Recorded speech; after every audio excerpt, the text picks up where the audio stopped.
प्यारे ਸਰੋਤਿਓ सत श्री अकाल। राम ਸਰੂਪ ਅਣਖੀ ਦਾ ਨਾਵਲ 12 ਤਾਲੀ ਦਾ ਤੀਜਾ ਭਾਗ ਲੈ ਕੇ ਹਾਜ਼ਰ ਹੋਏ ਆ। ਉਮੀਦ ਕਰਦਾ ਹਾਂ ਪਹਿਲਾਂ ਵਾਂਗ ਪਿਆਰ ਦਵੋਗੇ। 12 ਤਾਲੀ ਦੇ ਪਿਛਲੇ ਐਪੀਸੋਡ ਨੂੰ ਦੇਖਣ ਲਈ ਤੁਸੀਂ ਸਾਡੇ YouTube ਚੈਨਲ ਤੇ ਜਾ ਕੇ ਰਾਮ ਸਰੂਪ ਅਣਖੀ ਪਲੇਲਿਸਟ ਦੇ ਵਿੱਚ ਪਹਿਲਾ ਤੇ ਦੂਜਾ ਭਾਗ ਸੁਣ ਸਕਦੇ ਹੋ। ਪਿੰਡ ਦੇ ਬੰਦੇ ਗੰਡੇ ਦੇ ਘਰ ਆਉਣ ਲੱਗੇ। ਉਦੋਂ ਤੋਂ ਹੀ ਉਹਨਾਂ ਦੇ ਘਰ ਚੁੱਲ੍ਹੇ ਵਿੱਚ ਅੱਗ ਸਵਾਰ ਕੇ ਨਹੀਂ ਬਲੀ ਸੀ। ਅੱਗ ਬਲਦੀ ਸੀ ਗੰਡੇ ਤੇ ਚਤਿੰਨੋ ਦੇ ਅੰਦਰ ਕਿਧਰੇ, ਜਿਹਦੀ ਬਾਹਰ ਕਿਧਰੇ ਲਾਟ ਵੀ ਨਹੀਂ ਨਿਕਲਦੀ ਸੀ। ਹਰਨੇਕ ਨੂੰ ਚਾਹੇ ਸਭ ਦਾ ਪਤਾ ਸੀ, ਪਰ ਉਹ ਬੋਲਦਾ ਨਹੀਂ ਸੀ। ਮਾਂ ਪਿਓ ਦੇ ਚਿਹਰਿਆਂ ਵੱਲ ਝਾਕ ਕੇ ਉਹ ਆਪ ਅੱਧਾ ਰਹਿ ਜਾਂਦਾ। ਡੰਗਰ ਪਸ਼ੂ ਕਿੱਲਿਆਂ ਤੋਂ ਖੋਲ ਕੇ ਉਹ ਬਾਹਰ ਖੇਤਾਂ ਵੱਲ ਜਾਂਦਾ ਤਾਂ ਕਿਸੇ ਨਾਲ ਅੱਖ ਨਾ ਮਿਲਾਉਂਦਾ। ਲੋਕਾਂ ਦੀਆਂ ਨਜ਼ਰਾਂ ਦੇ ਤੀਰ ਉਹਦੀ ਦੇਹ ਨੂੰ ਬਿੰਨਦੇ ਤੁਰੇ ਜਾਂਦੇ। ਉਹ ਅੰਦਰੇ ਅੰਦਰ ਗਹਿਰੀਆਂ ਚੀਸਾਂ ਝੱਲੀ ਜਾਂਦਾ ਤੇ ਫੇਰ ਪਿੰਡ ਦੇ 4 ਬੰਦੇ ਗੰਡੇ ਨੂੰ ਨਾਲ ਲੈ ਕੇ ਧਨੌਲੇ ਥਾਣੇ ਵਿੱਚ ਗਏ। ਦੂਜੇ ਬੰਦਿਆਂ ਨੇ ਹੀ ਥਾਣੇਦਾਰ ਨੂੰ ਸਾਰੀ ਗੱਲ ਦੱਸੀ। ਗੰਡੇ ਤੋਂ ਬੋਲਿਆ ਨਹੀਂ ਜਾਂਦਾ ਸੀ। ਉਹ ਤਾਂ ਗੂੰਗਾ ਬੋਲਾ ਜਿਹਾ ਬਣਿਆ ਧਰਤੀ ਉੱਤੇ ਪੈਰਾਂ ਭਾਰ ਬੈਠਾ ਸੀ, ਨਿਰੀ ਮਿੱਟੀ ਦੀ ਢੇਰੀ। ਬੰਦਿਆਂ ਨੇ ਹੀ ਮੁੰਸ਼ੀ ਨੂੰ ਰਪਟ ਲਿਖਵਾਈ ਸੀ। ਮੁੰਸ਼ੀ ਖੋਲ ਕੇ ਗੱਲਾਂ ਪੁੱਛਦਾ ਅਤੇ ਉਹ ਦੱਸੀ ਜਾਂਦੇ। ਉਹਨਾਂ ਨੇ ਇਹ ਨੰਗਾ ਚਿੱਟਾ ਬਿਆਨ ਲਿਖਵਾਇਆ ਸੀ ਕਿ ਉਹਨਾਂ ਦੇ ਅਗਵਾੜ ਦਾ ਮੁੰਡਾ ਬੋਹੜ ਜੈਕੁਰ ਨੂੰ ਪਿੰਡੋਂ ਕਿਧਰੇ ਲੈ ਗਿਆ ਹੈ। ਉਹਨਾਂ ਦੀ ਭਾਲ ਕੀਤੀ ਜਾਵੇ। ਬਸ ਗੰਡਾ ਸਿੰਘ ਦੀ ਧੀ ਖੈਰੀ ਮੇਰੋ ਵਾਪਸ ਆ ਜਾਵੇ, ਹੋਰ ਉਹਨਾਂ ਨੂੰ ਕੁਝ ਨਹੀਂ ਚਾਹੀਦਾ। ਗੰਡਾ ਚਾਹੇ ਨੇੜੇ ਹੀ ਬੈਠਾ ਸੀ ਅਤੇ ਸਭ ਸੁਣੀ ਜਾਂਦਾ ਸੀ, ਪਰ ਉਹਨੂੰ ਧਿਆਨ ਨਾਲ ਥੋੜਾ ਹੀ ਪਤਾ ਸੀ ਕਿ ਬੰਦਿਆਂ ਨੇ ਸਾਰਾ ਕੁਝ ਕੀ ਲਿਖਵਾਇਆ ਹੈ। ਮੁੰਸੀ ਦੇ ਕਹੇ ਤੋਂ ਉਹਨਾਂ ਨੇ ਤਾਂ ਬਸ ਰਪਟ ਉੱਤੇ ਖੱਬੇ ਹੱਥ ਦਾ ਅੰਗੂਠਾ ਲਾ ਦਿੱਤਾ ਸੀ। 2 ਦਿਨਾਂ ਬਾਅਦ ਪੁਲਿਸ ਧਰਮਗੜ੍ਹ ਆਈ ਸੀ। ਉਹਨਾਂ ਨੇ ਨੰਬਰਦਾਰ ਅਤੇ ਚੌਕੀਦਾਰ ਨੂੰ ਬੁਲਾਇਆ ਸੀ। ਉਹਨਾਂ ਨੂੰ ਨਾਲ ਲੈ ਕੇ ਬੜੀ ਫੁਰਤੀ ਨਾਲ ਬੋਰਡ ਦੇ ਘਰ ਪਹੁੰਚੇ। ਘਰ ਵਿੱਚ ਕੋਈ ਨਹੀਂ ਸੀ। ਬਾਹਰੋਂ ਹਾਕ ਮਾਰੀ, ਉਹ ਸਿੱਧੇ ਹੀ ਚੁੱਪ ਕੀਤੇ ਅੰਦਰ ਵਿਹੜੇ ਵਿੱਚ ਜਾ ਖੜੇ ਸਨ। ਸਾਰੇ ਬਾਰ ਖੁੱਲੇ ਪਏ ਸਨ। ਘਰ ਦੀਆਂ ਚੀਜ਼ਾਂ ਉੱਥੇ ਦੀਆਂ ਉੱਥੇ ਸਨ। ਜੂਠੇ ਭਾਂਡੇ ਪਏ ਸਨ। ਚੁੱਲ੍ਹੇ ਵਿੱਚੋਂ ਨਿੱਕਾ ਧੂੰਆਂ ਨਿਕਲ ਰਿਹਾ ਸੀ, ਜਿਵੇਂ ਕੋਈ ਘਰ ਛੱਡ ਕੇ ਕਿਧਰੇ ਤੁਰ ਗਿਆ ਹੋਵੇ। ਜਦੋਂ ਹੀ ਪੁਲਿਸ ਦੇ 2 ਸਿਪਾਹੀ ਤੇ ਥਾਣੇਦਾਰ ਪਿੰਡ ਵਿੱਚ ਬੜੇ ਅਤੇ ਗਵਾੜ ਦੀ ਸੱਥ ਵਿੱਚ ਖੜ ਕੇ ਉਹਨਾਂ ਨੇ ਨੰਬਰਦਾਰ ਅਤੇ ਚੌਕੀਦਾਰ ਨੂੰ ਬੁਲਾਉਣ ਲਈ ਬੰਦਾ ਭੇਜਿਆ, ਤਾਂ ਉਸੇ ਵਕਤ ਹੀ ਕਿਸੇ ਨੇ ਜਾ ਕੇ ਬੋਰਡ ਦੀ ਮਾਂ ਨੂੰ ਦੱਸ ਦਿੱਤਾ ਸੀ, ਤਾਈ ਤੂੰ ਆਪ ਦਾ ਬਚਾਅ ਕਰ ਲੈ, ਨਹੀਂ ਤਾਂ ਤੈਨੂੰ ਹਬਕ ਦਬਕ ਹੋਊ। ਪਤਾ ਨਹੀਂ ਕੀ ਆਖਣਗੇ, ਕੀ ਕਰਨਗੇ ਤੈਨੂੰ। ਮੌੜਾਂ ਵਾਲਿਆਂ ਕੋਲ ਗੱਲ ਪਹੁੰਚੀ ਸੀ ਤਾਂ ਮਾਮਾ ਬਿੰਬੋ ਨੂੰ ਆ ਕੇ ਲੈ ਗਿਆ ਸੀ। ਪਤਾ ਵੀ ਨਹੀਂ ਲੱਗਿਆ ਉਹ ਕਦੋਂ ਆਇਆ ਤੇ ਕਦੋਂ ਕੁੜੀ ਨੂੰ ਲੈ ਕੇ ਤੁਰਿਆ। ਉਹਨੇ ਚੰਗਾ ਸੋਚਿਆ ਹੋਵੇਗਾ, ਸਿੜਾ ਤਾਂ ਛਿੜੂਗਾ ਹੁਣ। ਬੋਰਡ ਨੇ ਤਾਂ ਕਮਕਲੀ ਕਰ ਲਈ। ਬਿੰਬੋ ਵਿਚਾਰੀ ਕਿਉਂ ਭੋਗੇ? ਬੋਹੜ ਦੀ ਮਾਂ ਘਰ ਛੱਡ ਕੇ ਕਿੱਧਰ ਜਾਂਦੀ? ਉਹ ਜਿਗਰਾ ਕਰਕੇ ਪਿੰਡ ਵਿੱਚ ਹੀ ਬੈਠੀ ਹੋਈ ਸੀ। ਆਖਦੀ ਸੀ, ਦੇਖੀ ਜਾਊ ਹੁਣ ਪੁੱਤ, ਜੇ ਕਪੂਤ ਨਿਕਲ ਗਿਆ ਚੱਲੂਗੀ, ਮਾਂ ਨੂੰ ਤਾਂ ਚੱਲਣੀਆਂ ਪੈਣਗੀਆਂ। ਉਹ ਪਿੰਡ ਵਿੱਚ ਹੀ ਕਿਧਰੇ ਸਿਪਣ ਹੋ ਗਈ। ਦੂਜੇ ਗਵਾੜ 'ਚ ਜਾ ਕੇ ਕਿਸੇ ਦੇ ਨੀਰੇ ਵਾਲੇ ਅੰਦਰ ਬੈਠ ਗਈ। ਉਹਨਾਂ ਦੇ ਗਵਾਂਢੀਆਂ ਤੱਕ ਵੀ ਕਿਸੇ ਨੂੰ ਸੋ ਨਹੀਂ ਸੀ। ਪੁਲਿਸ ਵਾਲਿਆਂ ਨੇ ਉਸ ਨੂੰ ਲੱਭਿਆ ਵੀ ਨਹੀਂ। ਸੱਥ ਵਿੱਚ ਆ ਕੇ ਥਾਣੇਦਾਰ ਮੰਜਾ ਢਹਾ ਕੇ ਬੈਠ ਗਿਆ। ਸਿਪਾਹੀ ਖੜੇ ਰਹੇ। ਅਗਵਾੜ ਦੇ ਬੰਦੇ ਅਤੇ ਪਿੰਡ ਵਿੱਚੋਂ ਆ ਕੇ ਵੀ ਕੁਝ ਜਣੇ ਥਾਣੇਦਾਰ ਸਾਹਮਣੇ ਹੱਥ ਬੰਨੀ ਖੜੇ ਸਨ। ਥਾਣੇਦਾਰ ਉਹਨਾਂ ਤੋਂ ਗੱਲੀ ਸਭ ਪੁੱਛ ਰਿਹਾ ਸੀ, ਸਾਰਾ ਭੇਤ ਲਿਆ ਸੀ। ਨੰਬਰਦਾਰ ਨੇ ਆਪਣੇ ਘਰੋਂ ਦੁੱਧ ਗਰਮ ਕਰਵਾ ਕੇ ਅਤੇ ਵਿੱਚ ਪੱਕਾ ਮਿੱਠਾ ਪਾ ਕੇ ਉਹਨਾਂ ਤਿੰਨਾਂ ਨੂੰ ਪਿਆਇਆ। ਸਾਰੇ ਹੀ ਆਖ ਰਹੇ ਸਨ, ਉਹਦਾ ਵਿਚਾਰੀ ਦਾ ਕੋਈ ਕਸੂਰ ਨਹੀਂ ਮਹਾਰਾਜ, ਉਹ ਤਾਂ ਗਰੀਬਣੀ ਹੈ ਜੀ। ਉਹਨੂੰ ਕੀ ਪਤਾ ਬੋਹੜ ਕਿੱਥੇ ਹੈ। ਪਿੰਡ ਵਿੱਚ 2 ਨੰਬਰਦਾਰ ਸਨ। ਸਰਦਾਰ ਆਇਆ ਸੁਣ ਕੇ ਦੂਜਾ ਨੰਬਰਦਾਰ ਵੀ ਆ ਗਿਆ ਸੀ ਆਪੇ ਹੀ। ਉਹ ਤਿੰਨੇ ਘੋੜਿਆਂ ਉੱਤੇ ਆਏ ਸਨ। ਜਾਂਦਾ ਹੋਇਆ ਥਾਣੇਦਾਰ ਦੋਵੇਂ ਨੰਬਰਦਾਰਾਂ ਨੂੰ ਤਾੜ ਕੇ ਆਖ ਗਿਆ, ਕੋਈ ਪਤਾ ਲੱਗੇ ਮੁਜਰਮ ਦਾ ਤਾਂ ਝੱਟ ਤਲਾਹ ਕਰਨੀ ਹੈ, ਦੇਰੀ ਨਹੀਂ ਕਰਨੀ, ਅਸੀਂ ਫਿਰ ਵੀ ਆਉਂਦੇ ਰਹਾਂਗੇ। ਠੀਕ। ਦੋਵੇਂ ਨੰਬਰਦਾਰਾਂ ਨੇ ਸਿਰ ਨਿਵਾਇਆ ਅਤੇ ਬਾਕੀ ਬੰਦਿਆਂ ਨੇ ਵੀ। ਗੰਡਾ ਅਤੇ ਉਹਦਾ ਮੁੰਡਾ ਹਰਨੇਕ ਹਲੇ ਵੀ ਥਾਣੇ ਵਾਲੀ ਖਾਲੀ ਮੰਜੇ ਕੋਲ ਨੀਵੀਂ ਪਾਈ ਬੈਠੇ ਹੋਏ ਸਨ। ਦੋਵੇਂ ਨੰਬਰਦਾਰਾਂ ਅਤੇ ਪਿੰਡ ਦੇ ਹੋਰ ਬੰਦਿਆਂ ਨੇ ਗੰਡੇ ਦਾ ਦਿਲ ਧਰਾਇਆ। ਹੁਣ ਤਾਂ ਗੱਲ ਭਾਈ ਸਰਕਾਰੇ ਦੁਆਰੇ ਜਾ ਪਹੁੰਚੀ, ਤੈਨੂੰ ਇਨਸਾਫ ਮਿਲੂਗਾ। ਪਿੰਡ ਤੇਰੇ ਨਾਲ ਹੈ, ਉਹ ਤੇਰੀ ਧੀ ਨਹੀਂ, ਸਾਡੀ ਸਭ ਦੀ ਧੀ ਹੈ। ਬੋਹੜ ਅਤੇ ਜੈਕੁਰ ਪਤਾ ਨਹੀਂ ਕਿੱਥੇ ਸਨ।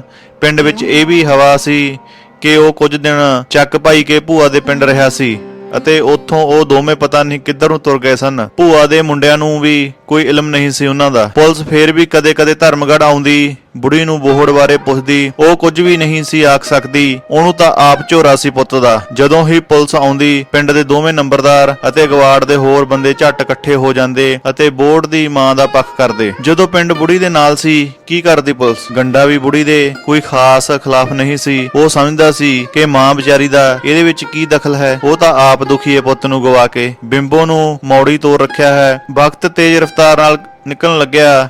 2 ਸਾਲ ਲੰਘ ਗਏ। ਗੱਲ ਅਗਵਾੜ ਨੂੰ ਭੁੱਲਦੀ ਵੀ ਨਹੀਂ ਸੀ। ਇਸ ਦੌਰਾਨ ਬੋਹੜ ਦੀ ਮਾਂ ਪ੍ਰਾਣ ਤਿਆਗ ਗਈ। ਘਰ ਨੂੰ ਜਿੰਦਰੇ ਲੱਗ ਗਏ। ਬਿੰਬੋ ਦਾ ਵਿਆਹ ਉਹਦੇ ਮਾਮੇ ਨੇ ਉਧਰ ਹੀ ਕਿਧਰੇ ਕਰ ਦਿੱਤਾ ਸੀ।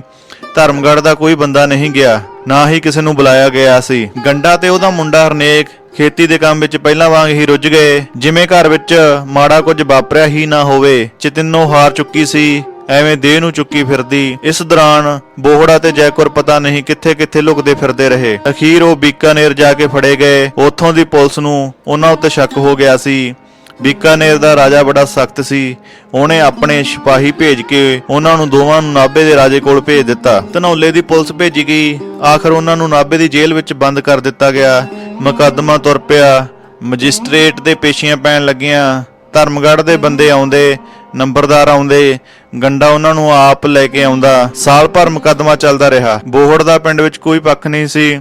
ਗੰਡੇ ਦੇ ਪੱਖ ਵਿੱਚ ਸਾਰਾ ਧਰਮਗੜ੍ਹ ਸੀ। ਬੋਹੜ ਦਾ ਮਾਮਾ ਮੌੜਾਂ ਤੋਂ ਆਉਂਦਾ ਅਤੇ ਉਹਦੀ ਬਚਤ ਦੇ ਉਪਰਾਲੇ ਕਰਦਾ। ਉਹਨੇ ਨਾਭੇ ਦਾ ਇੱਕ ਤਜਰਬੇਕਾਰ ਵਕੀਲ ਵੀ ਕੀਤਾ ਹੋਇਆ ਸੀ। ਮੈਜਿਸਟ੍ਰੇਟ ਤੋਂ ਅੱਗੇ ਗੱਲ ਮਹਾਰਾਜ ਤੱਕ ਵੀ ਪਹੁੰਚੀ ਹੋਈ ਸੀ। ਰਾਜਾ ਦਰਿਆ ਦਿਲ ਸੀ ਅਤੇ ਇਨਸਾਫ ਪਸੰਦ ਵੀ। ਰਿਆਸਤਾਂ ਦਾ ਜਮਾਨਾ ਸੀ। 47 ਹਜੇ ਵਾਪਰਿਆ ਨਹੀਂ ਸੀ। ਉਸ ਵੇਲੇ ਨਾਭਾ ਰਿਆਸਤ ਦਾ ਰਾਜਾ ਪ੍ਰਤਾਪ ਸਿੰਘ ਸੀ। ਚਾਹੇ ਉਹ ਨੌਜਵਾਨ ਸੀ, ਪਰ ਬੁੱਧੀ ਦਾ ਤੇਜ ਅਤੇ ਦੂਰ ਅੰਦੇਸ਼ ਰਾਜਾ ਸੀ। ਫਿਰ ਵੀ ਮਹਾਰਾਜਾ ਹੀਰਾ ਸਿੰਘ ਦਾ ਪੋਤਾ ਅਤੇ ਦੇਸ਼ ਭਗਤ ਨਾਭਾ ਨਰੇਸ਼ ਰਿਪੂਦਮਨ ਸਿੰਘ ਦਾ ਪੁੱਤਰ ਸੀ। ਮਹਾਰਾਜੇ ਦੀ ਮਨਸ਼ਾ ਮੈਜਿਸਟ੍ਰੇਟ ਤੱਕ ਪਹੁੰਚਾ ਦਿੱਤੀ ਗਈ ਸੀ। ਹੁਕਮ ਜਿਹੀ ਸਲਾਹ ਸੀ ਕਿ ਲੜਕੀ ਦਾ ਬਿਆਨ ਕਲਮਬੰਦ ਕੀਤਾ ਜਾਵੇ। ਜਿਵੇਂ ਉਹ ਚਾਹੁੰਦੀ ਹੈ ਉਵੇਂ ਫੈਸਲਾ ਕੀਤਾ ਜਾਵੇ। ਫੈਸਲੇ ਵਾਲੇ ਦਿਨ ਨਾਭੇ ਗੰਡਾ ਸਿੰਘ ਗਿਆ ਸੀ। ਪਿੰਡ ਦੇ 4-5 ਬੰਦੇ ਹੋਰ ਵੀ ਸਨ। ਦੋਵੇਂ ਨੰਬਰਦਾਰ ਗਏ, ਚੰਨਨ ਸਿੰਘ ਅਤੇ ਅਰਜਨ ਸਿੰਘ। ਦੋਵੇਂ ਨੰਬਰਦਾਰਾਂ ਕੋਲ 12 ਬੋਰ ਦੀਆਂ ਦਨਾਲੀਆਂ ਬੰਦੂਕਾਂ ਸਨ। ਪਿੰਡ ਵਾਲਿਆਂ ਨੂੰ ਪੱਕੀ ਉਮੀਦ ਸੀ ਕਿ ਉਹਨਾਂ ਨੂੰ ਨਾਭਿਓਂ ਸਹੀ ਇਨਸਾਫ ਮਿਲੇਗਾ। ਲੜਕੀ ਉਹਨਾਂ ਦੇ ਹਵਾਲੇ ਕਰ ਦਿੱਤੀ ਜਾਵੇਗੀ ਅਤੇ ਉਹ ਉਸ ਨੂੰ ਸੰਭਾਲ ਕੇ ਧਰਮਗੜ੍ਹ ਲੈ ਆਉਣਗੇ। ਬੋਹੜ ਨੂੰ ਕਰੜੀ ਤੋਂ ਕਰੜੀ ਸਜ਼ਾ ਮਿਲੇਗੀ। ਫੇਰ ਵੀ ਨਾਭਾ ਮਹਾਰਾਜਾ ਹੀਰਾ ਸਿੰਘ ਦੀ ਰਿਆਸਤ ਹੈ। ਉਹ ਪ੍ਰਤਾਪੀ ਰਾਜੇ ਦੇ ਰਾਜ ਵਿੱਚ ਹੁਣ ਤੱਕ ਇਨਸਾਫ ਹੀ ਮਿਲਦਾ ਆਇਆ ਸੀ। ਧਰਮਗੜ੍ਹ ਪਿੰਡ ਦੇ ਲੋਕ ਬੋਹੜ ਨੂੰ ਦੋਸ਼ੀ ਮੰਨੀ ਬੈਠੇ ਸਨ। ਸਭ ਦੀ ਹਮਦਰਦੀ ਗੰਡੇ ਨਾਲ ਸੀ। ਇਸੇ ਕਰਕੇ ਫੈਸਲੇ ਵਾਲੇ ਦਿਨ ਧਰਮਗੜ੍ਹ ਦਾ ਇੱਕ ਵੀ ਬੰਦਾ ਬੋਹੜ ਦਾ ਹਮੈਤੀ ਬਣ ਕੇ ਨਾਭੇ ਨਹੀਂ ਗਿਆ ਤਾਂ ਗਿਆ ਬਸ ਉਹਦਾ ਮਾਮਾ ਕਾਹਨ ਸਿੰਘ ਮੌੜਾਂ ਤੋਂ। ਜੈਕੁਰ ਨੇ ਬਿਆਨ ਦਿੱਤਾ ਸੀ ਕਿ ਉਹ ਬੋਹੜ ਦੇ ਵਸੇਗੀ, ਉਹਦੀ ਘਰਵਾਲੀ ਬਣ ਕੇ। ਉਹ ਧਰਮਗੜ੍ਹ ਆਪਣੇ ਮਾਂ-ਬਾਪ ਕੋਲ ਨਹੀਂ ਜਾਣਾ ਚਾਹੁੰਦੀ। ਉਹ ਇਹ ਮੂੰਹ ਲੈ ਕੇ ਹੁਣ ਆਪਣੇ ਪਿੰਡ ਨਹੀਂ ਜਾਵੇਗੀ ਜਿੱਥੇ ਉਹਨੇ ਪਹੁੰਚਣਾ ਸੀ। ਪਹੁੰਚ ਗਈ ਹੈ। ਮੈਜਿਸਟ੍ਰੇਟ ਨੇ ਫੈਸਲਾ ਸੁਣਾਇਆ ਕਿ ਗੰਡਾ ਸਿੰਘ ਦੀ ਧੀ ਜੈਕੁਰ ਧਰਮਗੜ੍ਹ ਦੇ ਹੀ ਬੋਹੜ ਸਿੰਘ ਪੁੱਤਰ ਰਾਮ ਸਿੰਘ ਦੇ ਘਰ ਵਸੇਗੀ, ਪਰ ਇੱਕ ਪੱਕੀ ਸ਼ਰਤ ਹੈ ਕਿ ਉਹ ਦੋਵੇਂ ਮੁੜ ਕੇ ਕਦੇ ਧਰਮਗੜ੍ਹ ਦੀ ਜੂਹ ਵਿੱਚ ਨਹੀਂ ਜਾਣਗੇ। ਰਿਆਸਤ ਨਾਭਾ ਦੇ ਕਿਸੇ ਵੀ ਪਿੰਡ ਵਿੱਚ ਨਹੀਂ ਰਹਿਣਗੇ। ਧਰਮਗੜ੍ਹ ਵਾਲੇ ਢਿੱਲੇ ਮੂੰਹ ਲੈ ਕੇ ਵਾਪਸ ਪਿੰਡ ਆ ਗਏ। ਰਾਜੇ ਦੇ ਹੁਕਮਾਂ ਸਾਹਮਣੇ ਉਹਨਾਂ ਦਾ ਕੀ ਜ਼ੋਰ ਪੁੱਗਦਾ ਸੀ। ਮਾਮਾ ਕਾਹਨ ਸਿੰਘ ਉਹਨਾਂ ਨੂੰ ਸੰਭਾਲ ਕੇ ਆਪਣੇ ਪਿੰਡ ਲੈ ਆਇਆ, ਜਿਵੇਂ ਕੋਈ ਕੁੱਕੜੀ ਆਪਣੇ ਖੰਭਾਂ ਹੇਠ ਚੂਚਿਆਂ ਨੂੰ ਛੁਪਾ ਲੈਂਦੀ ਹੋਵੇ। ਪਿੰਡ ਮੌੜਾਂ ਰਿਆਸਤ ਪਟਿਆਲਾ ਵਿੱਚ ਸੀ। ਮਾਮਾ ਸੀ, ਮਾਮੇ ਦਾ ਪੁੱਤ ਸੀ, ਨੂੰਹ ਸੀ, ਜਵਾਕ ਸਨ। ਬੋਹੜ ਦੀ ਮਾਮੀ ਨਹੀਂ ਸੀ। ਬੋਹੜ ਚੁੱਪ ਸੀ, ਗੁੰਮਸੁੰਮ ਰਹਿਣ ਲੱਗਿਆ। ਨਾ ਹੱਸਦਾ, ਨਾ ਸਵਾਰ ਕੇ ਬੋਲਦਾ, ਗੱਲਬਾਤ ਕਰਦਾ। ਉਹ ਮਾਮੇ ਦੇ ਪੁੱਤ ਮਹਿੰਦਰ ਨਾਲ ਖੇਤਾਂ ਨੂੰ ਤੁਰ ਪੈਂਦਾ ਅਤੇ ਖੇਤੀ ਦਾ ਕੰਮ ਕਰਾਉਂਦਾ। ਮਹਿੰਦਰ ਦੀ ਹਰ ਗੱਲ ਮੰਨ ਲੈਂਦਾ। ਇੱਕ ਤਰ੍ਹਾਂ ਨਾਲ ਦਿਨ ਕੱਟੀ ਕਰਦਾ। ਉਧਰ ਘਰ ਵਿੱਚ ਜੈਕੁਰ ਮਹਿੰਦਰ ਦੀ ਬਹੂ ਨਾਲ ਕੰਮ ਧੰਦਾ ਕਰਦੀ ਫਿਰਦੀ, ਨੀਵੀਂ ਹੋ ਕੇ ਰਹਿੰਦੀ। ਪਹਿਲਾਂ ਤਾਂ ਮਹਿੰਦਰ ਤੇ ਉਹਦੀ ਬਹੂ ਨੂੰ ਉਹ ਓਪਰੇ ਲੱਗੇ, ਜਿਵੇਂ ਕੋਈ ਮੱਲੋ ਮੱਲੀ ਘਰ ਆ ਵੜਿਆ ਹੋਵੇ। ਫਿਰ ਉਹ ਰਚ ਮਿਚ ਗਏ। ਉਹਨਾਂ ਦੇ ਜਵਾਕਾਂ ਦਾ ਮੋਹ ਕਰਦੇ। ਉਹ ਆਪਣੇ ਜਿਹੇ ਲੱਗਦੇ। ਉਹ ਕੰਮ ਵੀ ਤਾਂ ਕਰਦੇ ਸਨ। ਘਰ ਵਿੱਚ ਨਵੇਂ ਆਏ ਜੀਆਂ ਦਾ ਕੋਈ ਖਾਸ ਭਾਰ ਨਹੀਂ ਸੀ। ਮਾਮਾ ਬੋਹੜ ਨਾਲ ਅੱਡ ਬੈਠ ਕੇ ਗੱਲ ਗੁਰਬਤ ਵੀ ਕਰਦਾ ਸੀ। ਰਾਤ ਨੂੰ ਉਹ ਉਹਨਾਂ ਦੇ ਡੰਗਰਾਂ ਵਾਲੇ ਘਰ ਜਾ ਪੈਂਦੇ ਸਨ। ਜੈਕੁਰ ਨੇ ਇੱਕ ਬੱਚੇ ਨੂੰ ਵੀ ਜਨਮ ਦਿੱਤਾ ਸੀ। ਇਹ ਮੁੰਡਾ ਸੀ। ਮਹਿੰਦਰ ਦੀ ਬਹੂ ਨੇ ਜੈਕੁਰ ਦਾ ਪੂਰਾ ਓਹੜ ਪੋਹੜ ਕੀਤਾ। ਉਹ ਉਹਨਾਂ ਲਈ ਕੋਈ ਦੋ ਨਹੀਂ ਸਨ, ਆਪਣੇ ਹੀ ਸਨ, ਪਰ ਮੁੰਡਾ ਬਚ ਨਹੀਂ ਸਕਿਆ ਸੀ। 2 ਮਹੀਨੇ ਦਾ ਹੋ ਕੇ ਹੀ ਮੁੱਕ ਗਿਆ। ਗਰਮੀ ਦਾ ਮਹੀਨਾ ਸੀ। ਜਿੱਦਣ ਦਾ ਜੰਮਿਆ ਉਹ ਰੋਂਦਾ ਬਹੁਤ ਸੀ। ਰੋ ਰੋ ਕੇ ਉਹਦੇ ਗਲ ਦੀਆਂ ਰਗਾਂ ਬੈਠ ਗਈਆਂ। ਮਾਂ ਦਾ ਦੁੱਧ ਚੁੰਗਿਆ ਨਹੀਂ ਜਾਂਦਾ ਸੀ। ਬੱਕਰੀ ਦਾ ਦੁੱਧ ਬੱਤੀ ਨਾਲ ਉਹਦੇ ਅੰਦਰ ਥੋੜਾ ਬਹੁਤਾ ਲੰਘਾਉਂਦੇ ਸਨ, ਪਰ ਉਹ ਦਿਨੋਂ ਦਿਨ ਘਟਦਾ ਹੀ ਤੁਰਿਆ ਗਿਆ। ਮਾਮਾ ਆਖਦਾ ਉਹਦੀ ਵਧੀ ਨਹੀਂ ਸੀ। ਵਕਤ ਛੇਤੀ ਛੇਤੀ ਬਦਲ ਰਿਹਾ ਸੀ। ਐਨੇ ਨੂੰ ਦੇਸ਼ ਆਜ਼ਾਦ ਹੋ ਗਿਆ, ਅੰਗਰੇਜ਼ ਚਲੇ ਗਏ ਅਤੇ ਦੇਸ਼ ਦੀ ਬਾਗਡੋਰ ਹਿੰਦੁਸਤਾਨ ਦੇ ਆਪਣੇ ਹੱਥ ਵਿੱਚ ਆ ਗਈ। ਪਰ ਪਾਕਿਸਤਾਨ ਨਾਂ ਦਾ ਇੱਕ ਵੱਖਰਾ ਮੁਲਕ ਹੋਂਦ ਵਿੱਚ ਆ ਚੁੱਕਿਆ ਸੀ। ਪੰਜਾਬ ਦੇ ਮੁਸਲਮਾਨ ਬਹੁਤੇ ਮਾਰੇ ਗਏ, ਕੁਝ ਉਧਰ ਪਾਕਿਸਤਾਨ ਨੂੰ ਚਲੇ ਗਏ ਅਤੇ ਬਹੁਤ ਥੋੜੇ ਇੱਧਰ ਹੀ ਛੁਪਦੇ ਛਪਾਉਂਦੇ ਰਹਿ ਗਏ। ਪਿੰਡਾਂ ਦੇ ਅਣਜਾਣ ਲੋਕ ਆਖ ਰਹੇ ਸਨ, ਦਿੱਲੀ ਦੀ ਗੱਦੀ ਤੇ ਹੁਣ ਨਹਿਰੂ ਹੈ, ਕੋਈ ਆਪਣਾ ਰਾਜ। ਰਿਆਸਤਾਂ ਟੁੱਟ ਚੁੱਕੀਆਂ ਸਨ, ਰਾਜਿਆਂ ਦੇ ਰਾਜ ਨਾ ਰਹੇ। ਜਦੋਂ ਰਾਜ ਨਾ ਰਹੇ ਤਾਂ ਉਹਨਾਂ ਦੇ ਕਾਨੂੰਨ ਅਤੇ ਹੁਕਮ ਵੀ ਕਿੱਥੇ ਰਹਿ ਗਏ। ਬੋਹੜ ਅਤੇ ਜੈਕੁਰ ਲਈ ਹੁਣ ਖੁੱਲ੍ਹ ਖੇਡ ਸੀ। ਉਹ ਜਿੱਥੇ ਮਰਜ਼ੀ ਰਹਿਣ, ਉਹ ਵਾਪਸ ਪਿੰਡ ਧਰਮਗੜ੍ਹ ਆ ਕੇ ਵੀ ਰਹਿ ਸਕਦੇ ਸਨ। ਬੋਹੜ ਨੇ ਇੱਕ ਦਿਨ ਮਾਮੇ ਕਾਹਨ ਸਿੰਘ ਨਾਲ ਸਲਾਹ ਕੀਤੀ ਕਿ ਉਹ ਕਿਉਂ ਨਾ ਹੁਣ ਮੌੜਾਂ ਤੋਂ ਚਲੇ ਜਾਣ ਅਤੇ ਸਿਰ ਖੁਦ ਧਰਮਗੜ੍ਹ ਜਾ ਕੇ ਹੀ ਰਹਿਣ। ਹੁਣ ਕੀ ਹੈ, ਹੁਣ ਤਾਂ ਵਕਤ ਗੁਜ਼ਰ ਗਿਆ ਹੈ। ਲੋਕਾਂ ਵਿੱਚ ਵਿਰੋਧ ਨਹੀਂ ਰਹਿ ਗਿਆ ਹੋਵੇਗਾ। ਗੰਡੇ ਕੇ ਉਹਨਾਂ ਨਾਲ ਨਹੀਂ ਬੋਲਣ ਵਰਤਣਗੇ, ਨਾ ਵਰਤਣ। ਹੁਣ ਤਾਂ ਜੋ ਹੋਣਾ ਸੀ ਹੋ ਗਿਆ, ਜੋ ਬੀਤ ਗਈ ਸੋ ਬੀਤ ਗਈ। ਕਾਹਨ ਸਿੰਘ ਉਮਰ ਦਾ ਵੱਡਾ ਸੀ, ਫੇਰ ਵੀ ਸਿਆਣਾ ਸੀ। ਉਹਨੇ ਦੁਨੀਆ ਦੇਖੀ ਹੋਈ ਸੀ। ਕਹਿਣ ਲੱਗਿਆ, ਹਾਲੇ ਭਾਈ ਤੂੰ ਪਿੰਡ ਨਾ ਜਾ, ਪਿੰਡ ਦੀ ਹਵਾ ਦੇਖ। ਐਂ ਕੀ ਡਰ ਹੈ ਮਾਮਾ, ਕੀ ਆਖ ਦੂ ਮੈਨੂੰ ਕੋਈ? ਜਦੋਂ ਜੈਕੁਰ ਮੇਰੇ ਵੱਲ ਹੈ, ਬੋੜ ਨੂੰ ਪਿੰਡ ਦਾ ਮੋਹ ਧੂਹਾਂ ਪਾ ਰਿਹਾ ਸੀ। ਜੇ ਰਹਿ ਨਹੀਂ ਸਕਦਾ ਤਾਂ ਇਉਂ ਕਰੋ, ਤੁਸੀਂ ਪਿੰਡ ਜਾ ਕੇ ਰਹਿਣ ਲੱਗ ਪਓ। ਖੂਹ ਤੇ ਕੋਠਾ ਹੈਗਾ ਤੁਹਾਡਾ, ਪਿੰਡ ਦੀ ਸ਼ੋਅ ਤੁਹਾਨੂੰ ਉੱਥੇ ਬੈਠਿਆਂ ਨੂੰ ਪਹੁੰਚਦੀ ਰਹੂਗੀ। ਅਜੇ ਤਾਂ ਭਾਈ ਤੇਲ ਦੇਖ, ਤੇਲ ਦੀ ਧਾਰ ਦੇਖ, ਸਿਆਣਾ ਬਣੀਦਾ ਹੁੰਦਾ। ਮਾਮੇ ਦੀ ਗੱਲ ਬੋਹੜ ਦੇ ਦਿਮਾਗ ਵਿੱਚ ਵੜ ਗਈ। 2-4 ਦਿਨਾਂ ਅੰਦਰ ਹੀ ਉਹਨਾਂ ਨੇ ਆਪਣੀ ਤਿਆਰੀ ਕਰ ਲਈ ਸੀ। ਨਿੱਕਾ ਮੋਟਾ ਸਿਸਪਤ ਸਾਂਭ ਲਿਆ। ਮਾਮਾ ਉਹਨਾਂ ਨੂੰ ਤੁਰ ਛੱਡਣ ਲਈ ਨਾਲ ਹੀ ਤੁਰ ਪਿਆ।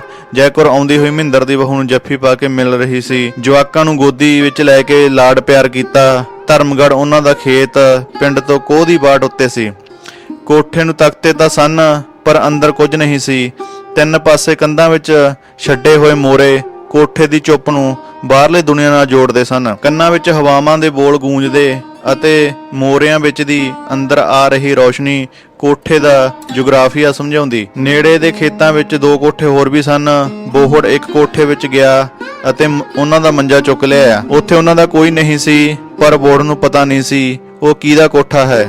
ਆਪਣੇ ਕੋਠੇ ਵਿੱਚ ਮਾਮੇ ਨੂੰ ਮੰਜੇ ਉੱਤੇ ਬਿਠਾ ਕੇ ਉਹ ਫੇਰ ਦੂਜੇ ਕੋਠੇ ਵਿੱਚ ਤੁਰ ਪਿਆ। ਉੱਥੇ ਤਾਂ ਬੰਦੇ ਤੁਰੇ ਫਿਰਦੇ ਸਨ, ਉਹਨਾਂ ਦੀ ਬੁੜੀ ਵੀ ਸੀ। ਪਹਿਲਾਂ ਤਾਂ ਉਹਨੇ ਬੋਹੜ ਨੂੰ ਪਛਾਣਿਆ ਹੀ ਨਹੀਂ, ਪਰ ਜਦੋਂ ਪਤਾ ਲੱਗਿਆ ਤਾਂ ਹੈਰਾਨ ਹੋਏ। ਉਹਨੂੰ ਜੱਫੀਆਂ ਪਾਈ ਜਾਣ, ਹੱਥ ਮਿਲਾਉਣ, ਉਹਦਾ ਹਾਲ ਚਾਲ ਪੁੱਛ ਰਹੇ ਸਨ। ਉਹਨੇ ਇੱਕ ਮੰਜਾ ਮੰਗਿਆ ਅਤੇ ਦਰੀ ਖੇਸ ਵੀ। ਉਹਨੇ ਝੱਟ ਇਹ ਵੀ ਦੱਸ ਦਿੱਤਾ ਕਿ ਜੈਕੁਰ ਨਾਲ ਹੈ, ਮਾਮਾ ਹੈ ਮੇਰਾ। ਬੁੜੀ ਦੇ ਕੰਨ ਰਸੇ ਤਾਂ ਉਹ ਭੱਜੀ ਭੱਜੀ ਬੋਹੜ ਦੇ ਕੋਠੇ ਵੱਲ ਗਈ। ਜੈਕੁਰ ਕਾਹਨ ਸਿੰਘ ਤੋਂ ਥੋੜਾ ਹਟ ਕੇ ਪਰਾਂ ਬੈਠੀ ਧਰਤੀ ਉੱਤੇ ਡੱਕੇ ਨਾਲ ਲਕੀਰਾਂ ਕੱਢ ਰਹੀ ਸੀ। ਇਹ ਬੁੜੀ ਉਹਨਾਂ ਦੇ ਗੁਆਂਢ ਵਿੱਚੋਂ ਹੀ ਸੀ ਅਤੇ ਉਹਦੀ ਮਾਂ 'ਚ ਤਿੰਨੋਂ ਦੀ ਪੱਕੀ ਸਹੇਲੀ ਸੀ। ਜੈਕੁਰ ਨੂੰ ਜਿਵੇਂ ਉਹਦੀ ਮਾਂ ਮਿਲ ਗਈ ਹੋਵੇ। ਉਹ ਉੱਠ ਕੇ ਕਰਮੋਂ ਦੇ ਗਲ ਨੂੰ ਚਿੰਬੜ ਗਈ ਅਤੇ ਉੱਚਾ ਉੱਚਾ ਰੋਣ ਲੱਗੀ। ਜੈਕੁਰ ਦੇ ਬੋਲ ਵਿੱਚ ਬੀਤੇ ਦਾ ਪੂਰਾ ਰੁਦਨ ਸੀ ਅਤੇ ਆਪਣੀ ਧਰਤੀ ਦਾ ਮੋਹ ਵੀ। ਉਹਦਾ ਬੇਸੁੱਧ ਰੋਣ ਜਿਵੇਂ ਕੋਈ ਭੁੱਲ ਬਖਸ਼ਾ ਰਿਹਾ ਹੋਵੇ। ਕਰਮੋਂ ਉਹਨੂੰ ਆਪਣੀ ਹਿੱਕ ਨਾਲੋਂ ਪਰਾਂ ਨਹੀਂ ਕਰ ਰਹੀ ਸੀ। ਫਿਰ ਉਹਨੇ ਪੁੱਛ-ਪੁੱਛ ਕਰਕੇ ਜੈਕੁਰ ਨੂੰ ਚੁੱਪ ਕਰਾਇਆ ਅਤੇ ਉਹਦੀਆਂ ਅੱਖਾਂ ਦਾ ਪਾਣੀ ਆਪਣੀ ਚੁੰਨੀ ਦੇ ਲੜ ਨਾਲ ਪੁੰਝਿਆ। ਉਹ ਹੌਂਕੇ ਲੈ ਰਹੀ ਸੀ ਤੇ ਫਿਰ ਉਹ ਜੈਕੁਰ ਨੂੰ ਆਪਣੇ ਕੋਠੇ ਵੱਲ ਲੈ ਤੁਰੀ। ਜੈਕੁਰ ਦੀਆਂ ਚੀਕਾਂ ਸੁਣ ਕੇ ਕਾਹਨ ਸਿੰਘ ਵੀ ਭੈਮਣ ਹੋ ਗਿਆ ਸੀ। ਸੋ ਸਰੋਤਿਓ, ਇਹ ਸੀ ਅੱਜ ਦਾ ਤੀਜਾ ਭਾਗ ਰਾਮ ਸਰੂਪ ਅਣਖੀ ਦਾ ਨਾਵਲ 12 ਤਾਲੇ। ਪਹਿਲਾਂ ਦੀ ਤਰ੍ਹਾਂ ਪਿਆਰ ਇਸੇ ਤਰ੍ਹਾਂ ਦਿੰਦੇ ਰਹੋ। ਜੇ ਤੁਹਾਨੂੰ ਇਹ ਉਪਰਾਲਾ ਚੰਗਾ ਲੱਗਦਾ ਹੈ ਤਾਂ ਵੀਡੀਓ ਨੂੰ ਸ਼ੇਅਰ ਕਰਕੇ ਆਪਣੇ ਦੋਸਤਾਂ ਤੱਕ ਪਹੁੰਚਾਓ ਤੇ ਸਾਡੇ ਚੈਨਲ ਨੂੰ ਸਬਸਕ੍ਰਾਈਬ ਕਰੋ। ਸਾਰਿਆਂ ਨੂੰ ਪਿਆਰ ਭਰੀ ਸਤਿ ਸ਼੍ਰੀ ਅਕਾਲ ਜੀ।